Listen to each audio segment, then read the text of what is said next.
Hello, my name is Eugenia Anane. I'll be talking about bereavement debriefing for healthcare workers. So my goal was to organize debriefing session between 0 to 48 hours after the death of a patient for healthcare workers in the neurostroke unit by 2025, April. Pico question that I came up with was, how does performing bereavement debriefing affect healthcare workers after a patient death in a hospital setting?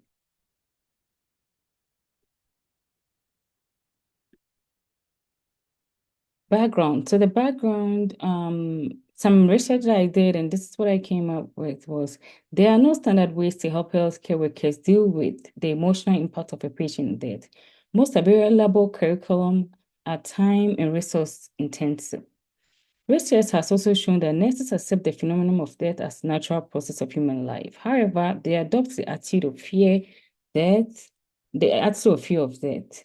Most of the respondents experience sadness, helplessness, regret due to the death of a patient. Also, there are other few research that also confirm this. And this can be seen on my slide.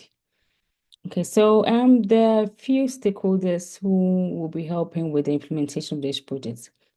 The major stakeholders are department managers, the department manager of my unit, the charge nurse, healthcare workers who are involved in direct patient care, like nurses, CNA, RTs, financial. So no additional funds are required for this project.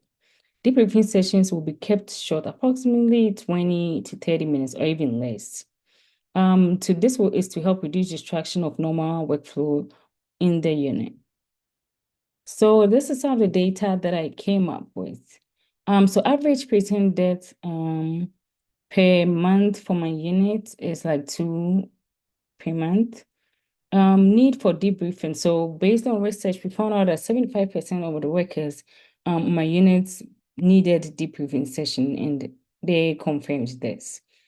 Reasons why they needed debriefing, 80% said because of sadness, 74 said emotional distress, and 70 said they wanted to improve their practice. Because having debriefing sessions will help them to understand what errors they made and what they can do to improve it. So debriefing session, this how it's going to flow. Nurse leaders, so there'll be like a unit manager or a nurse leader, chaplain or rapid team to help lead the session. So education about the expectations will be done. So that's the flow. Opportunity to ask questions, share experience, provide input will be given. And also opportunity to provide feedback using QR code for anonymous survey so that we can get an honest feedback.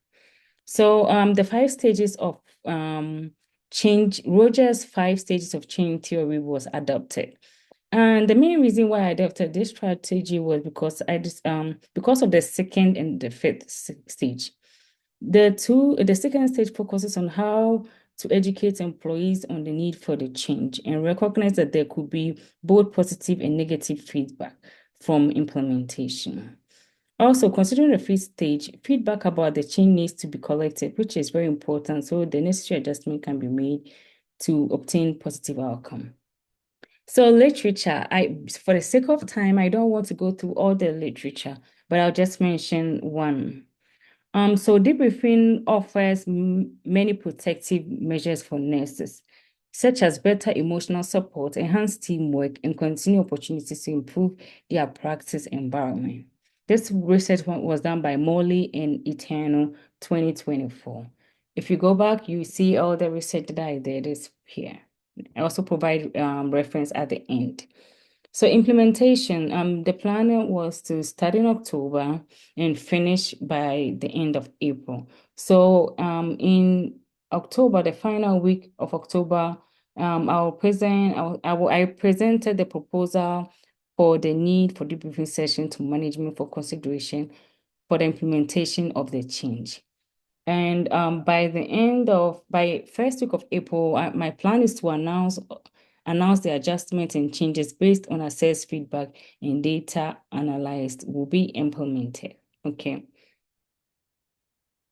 So barriers, some of the anticipated barriers that I I think we might face will be management might not see the benefit that bereavement briefing session might provide. And also other healthcare workers who've been doing this for so long and are used to um doing stuff or are not used to debriefing sessions might not really appreciate the need for this change.